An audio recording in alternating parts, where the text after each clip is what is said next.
கர்த்தருடைய பரிசுத்த நாமத்திற்கு ஸ்தோத்திரம். இன்றைய நாளுக்கான தேவ வார்த்தை லேவியராகமம் 26ஆம் அதிகாரம் 2, 3 மற்றும் 4ஆம் வசனங்கள். என் ஓய்வு நாட்களை ஆசரித்து என் பரிசுத்த ஸ்தலத்தை குறித்து பயபக்தியாய் இருப்பீர்களாக. நான் கர்த்தர். நீங்கள் என் கட்டளைகளின்படி நடந்து என் கற்பனைகளை கைக்கொண்டு அவைகளின்படி செய்தால் நான் ஏற்ற காலத்தில் உங்களுக்கு மழை பெய்ய பண்ணுவேன்.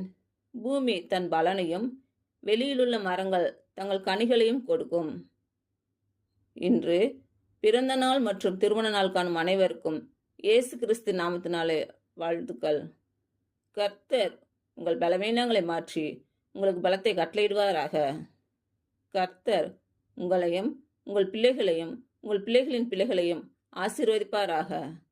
கர்த்தர் உங்களோடு இருந்து உங்கள் பணிகளையும் பயணங்களையும் ஆசீர்வதிப்பாராக. ஆமென்.